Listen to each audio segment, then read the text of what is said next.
What's up, my friends? Sorry, I'm looking crazy, but it doesn't matter. Anyway, I wanted to show you the contents of my prey tank, as I have recently added some few new potential, food sources for my piranhas.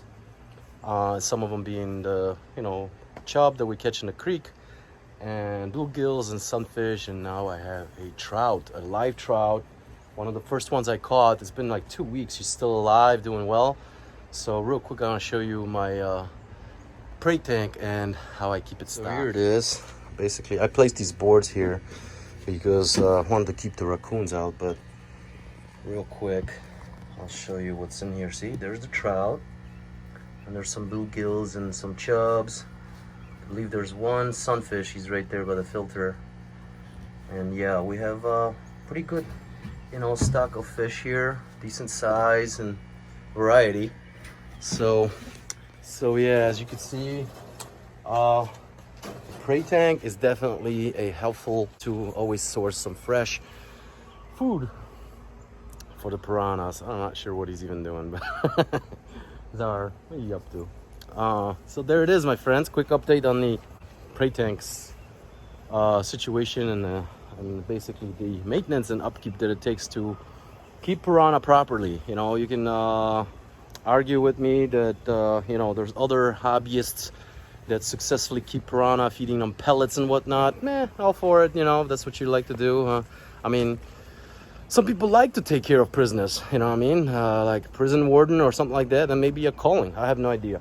Anyway, I like to keep it natural. I like to believe that the fish, predators, would love to live out their lives, existence to the fullest, and in that order, you have to provide a live feeding and stock up on the prey. It sounds cruel, and I do make a light joke of it, but in all, seriousness, nature is not something up for debate. Whether you find yourself on the other side of eating only vegetables, because that's what you choose to do, simply don't go imposing your beliefs, your misguided beliefs that what you're doing is correct until you become, ill, and then you search another way and find out another way, because simply truth or nature will prove you wrong time and time again. That farming, industrial farming, as well as zoo-like applications of animal captivity or method of keeping animals, I disagree with a lot of it. Apparently, unfortunately, a lot of people aren't not well informed when it comes to, where our food comes from or the quality of food and so forth. And that goes same thing for the animals that are under our care. So needless to say, unless you're prepared to do what it takes, don't have one. Just go and enjoy it on somebody else's account, sort of, their effort and their obviously expense, or whatever you want to call it, where you can just enjoy the companionships and whatnot simply by tuning in or visiting or such. That's exactly what animal care is all about, my friends.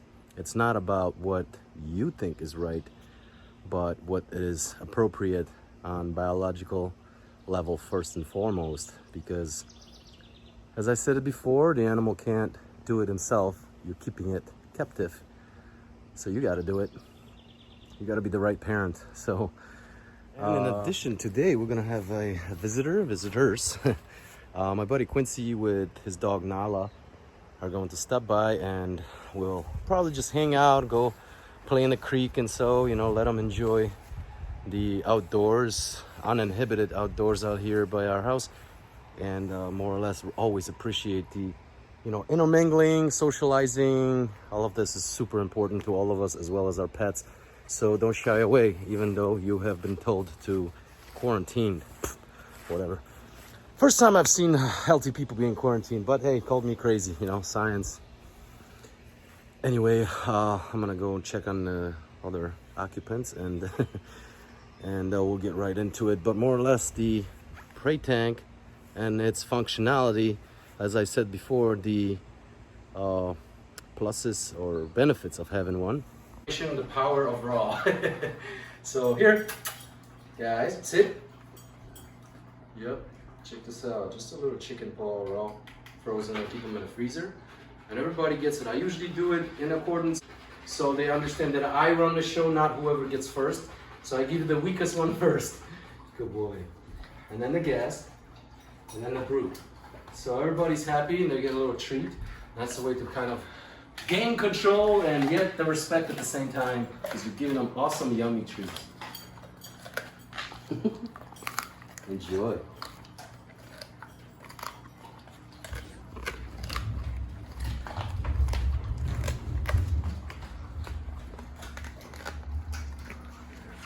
Yup, everybody's got a spot and they just mulch it down.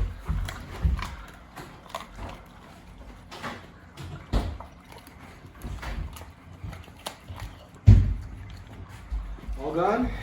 What's up? What's going on? Right there, out. Oh, here they come, here they come. Woo-hoo. School time. She's schooling them around. Look at her top.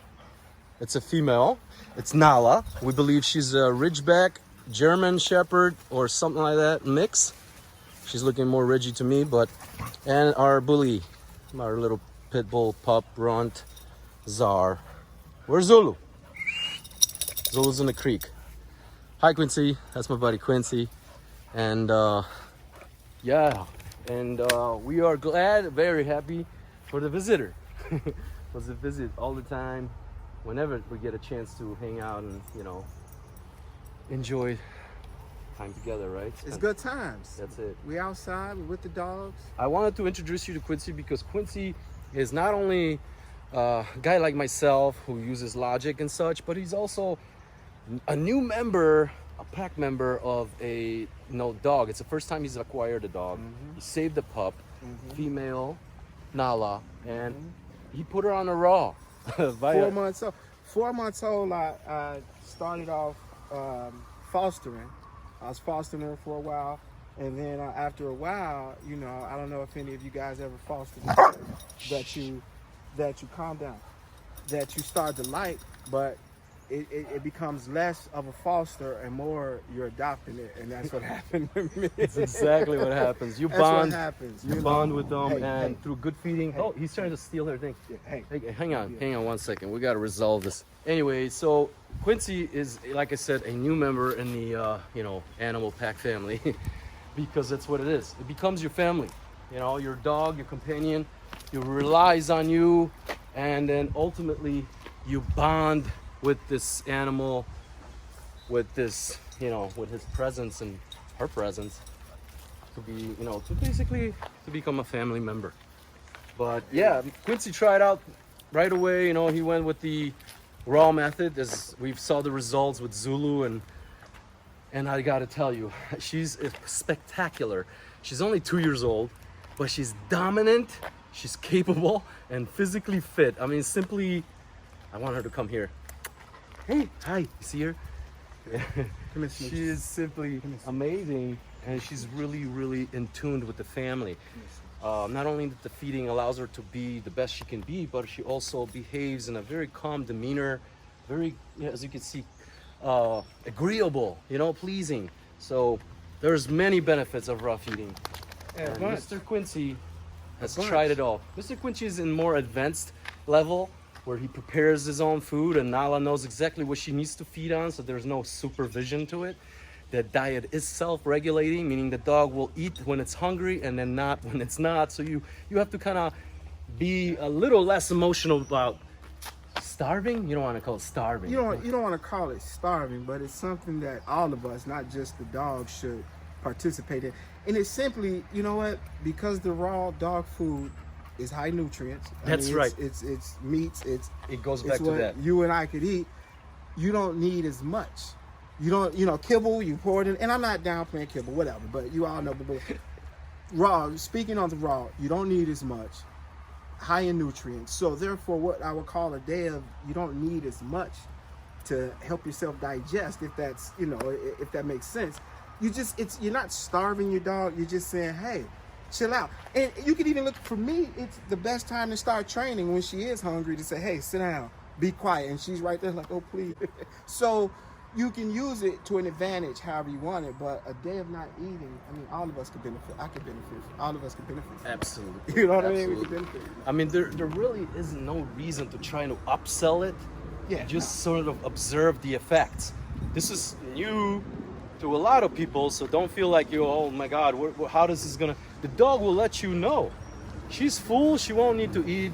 Well, when she's hungry, you can use that into your advantage to gain, you know, some kind of control, at least some, to implement some sort of discipline, because this is necessary. So she understands, you know, so you don't have to repeat the mistakes over and over. Set her up for success. Set your pet, your dog, your companion up for success from the get-go by providing a good health, right?